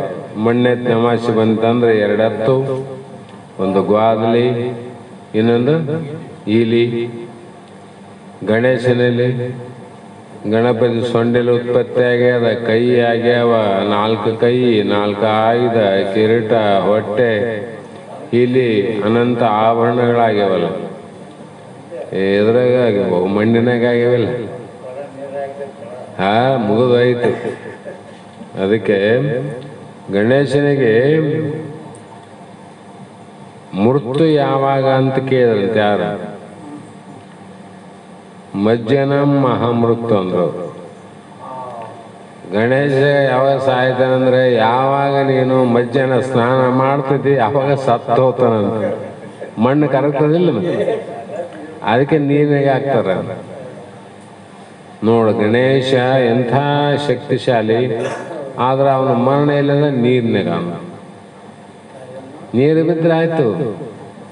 ಹೀಗೆ ಸದೇವ ಸೌಮ್ಯತೆ ಅಂದರೆ ಈ ತೋರುವ ಜಗತ್ತು ಉತ್ಪತ್ತಿ ಪೂರ್ವದಲ್ಲಿ ಏನಿತ್ತು, ಆವರಣ ಆಗೋದಕ್ಕಿಂತ ಅದು ಬಂಗಾರನಿತ್ತು. ಮಡಿಕೆ ಆಗೋದಕ್ಕಿಂತ ಮೊದಲು ಮಣ್ಣೇ ಇತ್ತು. ಆದರೆ ಆತ್ಮೈ ವೇದಮಿತಿ. ಈಗಲಾದ್ರೆ ಏನಾವ, ಸದ್ರೂಪವೇ ಚಿದ್ರೂಪ ಆಗ್ಯದ. ಅದೇ ಅಲ್ಲ ಯಾವ್ದು. ಹಾಗಾಗಿ ಸವಾಯಮಾತ್ಮೇತಿ, ಮುಂದೆ ಆಗುವ ಲೋಕಾದಿಗಳು, ಲೋಕಾದಿಗಳ ತಕ್ಕಂತೆ ಮಾಡುವಂಥ ಪಾಪ ಪುಣ್ಯ ಕರ್ಮಗಳ ಸಂಬಂಧವಾಗಿ ಅನಂತ ರೂಪಗಳಾಗ್ತವೆ. ರೂಪ ಎದಕ್ಕಾಗಿ ಆಗ್ಯಾವು? ನಮ್ಮ ನಮ್ಮ ಕರ್ಮಗಳಿಂದ ಆಗಿವಿಲ್ಲ. ಅದಕ್ಕೆ ಮುಂದೆ ಲೋಕಾದಿಗಳಾದರೂ ಹಿಂಗಿದ್ದವರೇ ಮುಂದೆ ಹುಡ್ತಾರಂತ ಹೇಳಕ್ಕಾಗಲ್ಲ. ಅವರವರ ಕರ್ಮ ಪಾಪದ ಅನುಸಾರವಾಗಿ ಅನಂತ ರೂಪವನ್ನು ತಾಳಿ ಹಿಂದಿನ ಈಗಿನ ಮುಂದಿನ ಯಾವತ್ತು ಲೋಕಗಳು ಆತ್ಮನಲ್ಲೇ ಕಲ್ಪಿತ ಆಗಿವೆ. ತಾತ ಮಾಡಿಸಿಟ್ಟ ಬಂಗಾರ ಸಾಮಾನ, ನಮ್ಮಪ್ಪ ಮಾಡಿದ ಬಂಗಾರ ಸಾಮಾನ, ಈಗ ನಾ ಮಾಡಿದ ಬಂಗಾರ ಸಾಮಾನ. ತಾತ ಮಾಡಿದ್ದು ಬೇರೆ, ಅಪ್ಪ ಮಾಡಿದ್ದು ಬೇರೆ, ನೀನು ಮಾಡಿದ್ದು ಬೇರೆ. ಅದೇನು ಮೂರು ಬಂಗಾರ ಸ್ವರೂಪಗಳೇ. ಅದರಂತೆ ಹಿಂದಿನ ಲೋಕ, ಈಗಿನ ಲೋಕ, ಮುಂದಿನ ಲೋಕ. ಅದಕ್ಕೆ ಲಕ್ಷಾರ್ಥಕ್ಕೆ ಹೋಗ್ಬೇಕಾದ್ರೆ ಹಿಂದಿನ ಶರೀರ, ಈಗ ಬಂದಂಥ ಶರೀರ, ಮುಂದೆ ಹುಟ್ಟುವಂಥ ಶರೀರ ಅವು ಭಿನ್ನ ಭಿನ್ನ ಆದರೂ ಕೂಡ ಹಿಂದಿನ ಶರೀರದಲ್ಲಿ ನೀ ಇದ್ದಿ. ಈಗಿನ ಶರೀರದಲ್ಲಿ ನೀನೇ ಇದ್ದಿ. ಹಿಂದಿನ ದೇಹದ ಕರ್ಮಗಳು ಈ ದೇಹದಲ್ಲಿ ಇಲ್ಲ, ಬೇರೆ ಬೇರೆ ಆಗಿರ್ತಾವ. ಶ್ರೀಮಂತ ಆಗಿರ್ತಾನ, ಬಡವಾಗಿ ಹುಡ್ತಾನ, ಬಡವ ಹೋಗಿ ಶ್ರೀಮಂತ ಆತನ. ಅಂದರೆ ಕರ್ಮಗಳು ಬದಲಾವಣೆ ಆಗ್ತವೆ. ಆತ್ಮ ಸ್ವರೂಪಕ್ಕೆ ಬದಲಾವಣೆ ಇಲ್ಲ. ಹಿಂದನೂ ಇದ್ದಿ, ಇಂದನೂ ಇದ್ದಿ, ಮುಂದೆ ಕೂಡ ನೀನು ಇರೋವನೇ. ಅದಕ್ಕೆ ತ್ರಿಕಾಲ ಆಬಾಧಿತ, ಭೂತಕಾಲ, ಭವಿಷ್ಯತ್, ವರ್ತಮಾನ ಕಾಲದಲ್ಲಿ ನಾವೆಲ್ಲ ಇರೋರು ನೋಡ್ರಿ. ನಾವಂತ ಸಿಗ್ಬೇಕು, ಮತ್ತೆ ಹೊರಗೆ ಹೋಗೋದಿಲ್ಲ. ಶಾಸ್ತ್ರ ಇದು ವೇದಾಂತ ಶಾಸ್ತ್ರ. ಹಾಗಾಗಿ ಶ್ರುತಿಗಳು ಭ್ರಾಂತಿ ದೃಷ್ಟಿ ಮೂಲಕ ತೋರಿದ ಜಗತ್ತನ್ನು ಬಾಧಿಸಿ ಆತ್ಮ ಸ್ವರೂಪಗಳೆಂದು ಹೇಳುವುದರಿಂದ ಇಲ್ಲೇನು ಮಾಡಿದ್ರು? ಶಿವ, ಜೀವ, ಜಗತ್ತು ಅಂತ ಹೇಳಿ ಈ ಮೂರು ಪರಬ್ರಹ್ಮ ಸ್ವರೂಪವಾದ ತನ್ನಲ್ಲಿ ಕಲ್ಪಿತ ಆಗ್ಯವಂದ್ರು. ಮೂರು ಅಲ್ಲಿ ಎತ್ತನು ಕಲ್ಪಿತ ಆಗ ಮಣ್ಣ ಅಂದ್ರೆ ಮಣ್ಣಾಗ ಅವನೆತ್ತು ಮತ್ತೆ ಕಲ್ಪಿತವಾಗಿ ತೋರ್ತಾವ. ಮನೆ ಪೂಜೆ ಮಾಡ್ತೀವಿಲ್ಲ, ಗ್ವಾಲ್ಲು ಮಣ್ಣಾಗ ಇಲ್ಲಿ ಮಣ್ಣಾಗ. ಕಾರ ಹುಣ್ಣಿಮೆಯ ಒಂದು ಹಿಂದಿನ ಸಂಪ್ರದಾಯವನ್ನ ತೋರಿಸೋದಕ್ಕೋಸ್ಕರವಾಗಿ ಅದೆಲ್ಲ ಮಾಡಿದರು. ಹೌದಲ್ಲ? ಅದಕ್ಕೊಂದಿಂದ ಪ್ರತೀತಿ ಆದ, ಅದಕ್ಕೆ ತೋರಿಸ್ಬೇಕಾಯ್ತು ಅಲ್ಲಿ. ಹೀಗೆ ವಿಚಾರ ಮಾಡಿದ್ರೆ ಇಲ್ಲೇ ಅವರು ಇಲ್ಲಿ ಇಲ್ಲ, ಗ್ವಾಲಿಲ್ಲ, ಎತ್ತಿಲ್ಲ.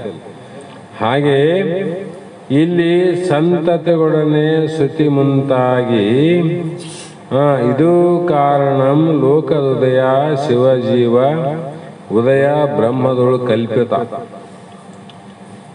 ಉದಯವೆಂದು ಅರಿಯದೆ ಎಲೆಸುವನು ಅಂತ ಈ ರೀತಿ ಎಲೆ ಮಗನೇ ತಿಳ್ಕೊಂಡು ಜಗವೆಂದಡಂ ತಾನ್ ಮುಂದೆ ಹೇಳ್ತಾರೆ. ಜಗತ್ತಿನ ಬಗ್ಗೆ ಯಾಕಷ್ಟು ತಲೆ ಕೆಡಿಸ್ಕೊಂಡಿದ್ದಿ? ಬ್ರಹ್ಮನ ಬಿಟ್ಟು ಜಗತ್ತಿಲ್ಲ, ಜಗತ್ತಿನ ಬಿಟ್ಟು ಬ್ರಹ್ಮ ಇಲ್ಲ.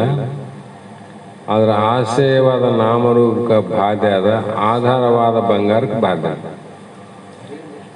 ನಾಮರೂಪಗಳು ಕರಿಗೋತಾವ, ಬಂಗಾರ ಕರ್ತದೆ, ಕರಿಗಿನ ಬಂಗಾರ ಆಗಿರ್ತವೆ. ಮತ್ತೆ ಹಾಗೆ ನೀನು ವಿಚಾರವನ್ನು ಮಾಡು ಅಂತ ಇಲ್ಲಿವರೆಗೆ ಹೇಳಿದ್ರು. ಇಲ್ಲಿ ಸಮಯ ಆಗ್ಯದ. ನಾಳೆ ದಿನ ಪುನಃ ವಿಚಾರ ಮಾಡೋಣ ಅನ್ನುವಂಥ ಮಾತನ್ನು ಹೇಳಿ, ಈಗ ಮಂಗಲ ಗೀತೆ ಆಗೋದಕ್ಕಿಂತ ಪೂರ್ವದಲ್ಲಿ ನಾಳೆ ದಿನ 1 ಸೆಕೆಂಡ್ ತಡ್ರಿ. ನಾಳೆ ದಿನ ಸ್ವಲ್ಪ ಬೇರೆ ಕಡೆ ನಾವು ಗುಲ್ಬರ್ಗ ಹೋಗ್ಬೇಕಾಗ್ಯದ. ಅಲ್ಲಿ ಹೇಳಿದ ಪ್ರಕಾರ ನಮ್ಮ ಸರಳಾಂ ತಾಯಿಯವರ ಅಕ್ಕನ ಮಗನ ಮದುವೆ ಅದ. ಅವರು ಎಲ್ಲರಿಗೂ ಹೇಳ್ರಂತ ಹೇಳ್ಯಾರ, ಹೇಳಿದಂತನೂ ಹೇಳೀನಿ. ಅದರ ಬಗ್ಗೆ ಏನು ವಿಚಾರ ಮಾಡೋಂಗಿಲ್ಲ. ಮತ್ತು 25ನೇ ತಾರೀಕಿಗೆ ನೀರ್ಮಾನಿ ಮಠದಲ್ಲಿ ನಮ್ಮ ಮಲ್ಲಿಕಾರ್ಜುನ ಹೂಗಾರ ಅವರ ಮದುವೆ ಕಾರ್ಯಕ್ರಮ ಅದ. ಅದೇ ದಿನ ಬೆಂಡಿಗನಲ್ಲಿ ನಮ್ಮ ಗುರುಬಸವ ಅವರ ಮಗನ ಮದುವೆ ಕಾರ್ಯಕ್ರಮ ಅದ. ನಾಳೆ ದಿನ ನಮಗೆ ಶಕ್ತಿನದ ಒಂದು ಗೃಹ ಪ್ರವೇಶ ಅದ. ಆಮೇಲೆ ಆನಂಪಲ್ಲಿಯಲ್ಲಿ ಒಂದು ಮದುವೆ ಅದ. ಆ ಕಾರ್ಯವನ್ನು ಮುಗಿಸ್ಕೊಂಡು ಗುಲ್ಬರ್ಗ ಹೋಗಿ ನಾಳೆ ವ್ಯವಸ್ಥೆ ಮಾಡಿ ಮತ್ತು 24ನೇ ತಾರೀಕಿಗೆ ಇಲ್ಲಿ ಬರೋರು ಆಗ್ತೀವಿ ಅಂತಕ್ಕಂಥ ಮಾತನ್ನು ಹೇಳ್ತಾ, ಈಗ ಮಂಗಲ ಗೀತೆಯನ್ನು ಹಾಡುವವರು ನಮ್ಮ ಸದ್ಗುರು ಬಸವಾನಂದರ ವೇದಾಂತ ಬೆಳಗದ ಸಚ್ಚಿಶರೀರಪರಾದಂಥ ಶ್ರೀಮತಿ ಶೈಲಶ್ರೀ ತಲ್ಲಗಟ್ಟಿ ಸಾಕಿನ ಹುಬ್ಬಳ್ಳಿ ಇವರು ಮಂಗಲ ಹೇಳಿದ ನಂತರ ಇವತ್ತಿನ ಪುಷ್ಪಗಳನ್ನು ಗುರುಪಾದಕ್ಕೆ ಸಮರ್ಪಿಸಿ ನಾವು ನೀವು ಧನ್ಯರಾಗೋಣ. ಹೇಳ್ತಾಯಿ ಬಸವಾನಂದ ತಂದೆ ನಿಮ್ಮಡಿಗೆ ನಾ ಬಂದೆ, ಕೃಪೆ ಮಾಡಿ ಕರೆಯೋ ನೀ ಎನ್ನ ಮುಂದೆ.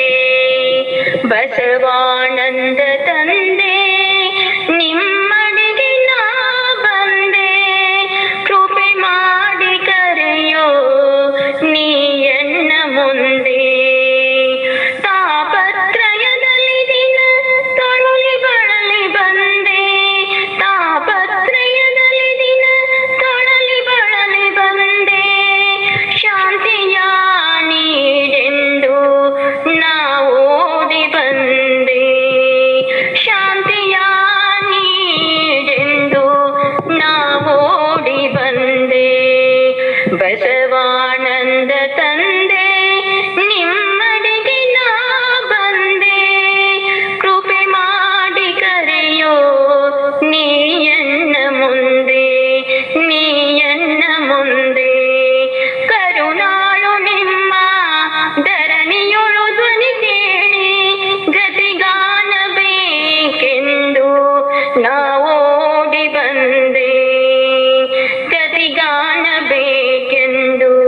ನಾವೋಡಿ ಬಂದೆ ಬಸವಾನಂದ ತಂದೆ ನಿಮ್ಮಡಿಗೆ ನಾ ಬಂದೆ ಕೃಪೆ ಮಾಡಿ ಕರೆಯೋ ನೀ ಎನ್ನ ಮುಂದೆ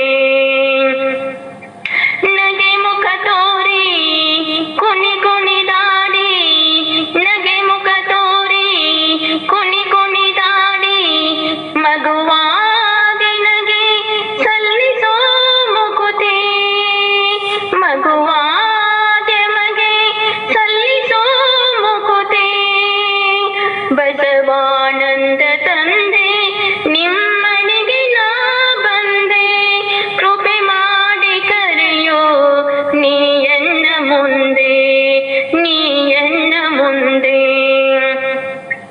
ಸುಂದರಾವದನ ಚಂದಿರನ ನಯನ ಸುಂದರಾವದನ ಚಂದಿರನ ನಯನ ಕಂದಗೆ ಕರುಣಿಸು ಅತುಳ ಶಾಂತಿಯನು ಕಂದಗೆ ಕರುಣಿಸು ಅತುಳ ಶಾಂತಿಯನು ಬಸವಾನಂದ ತಂದೆ ನಿಮ್ಮಡಿಗೆ ನಾ ಬಂದೆ ಕೃಪೆ ಮಾಡಿ ಕರೆಯೋ ನೀ ಎನ್ನ ಮುಂದೆ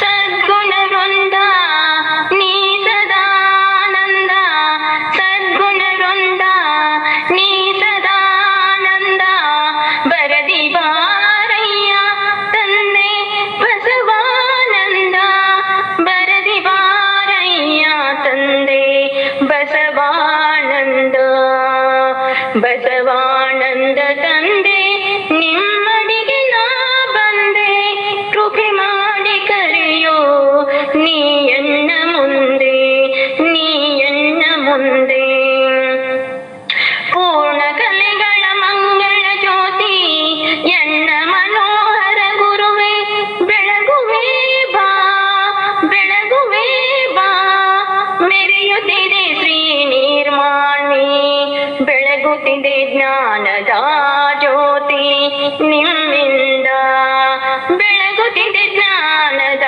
ಜ್ಯೋತಿ ನಿಮ್ಮಿಂದ ಬಸವಾನಂದ ತಂದೆ ನಿಮ್ಮಡಿಗೆ ನಾ ಬಂದೆ ಕೃಪೆ ಮಾಡಿ ಕರೆಯೋ ನೀ ಎನ್ನ ಮುಂದೆ ನೀ ಎನ್ನ ಮುಂದೆ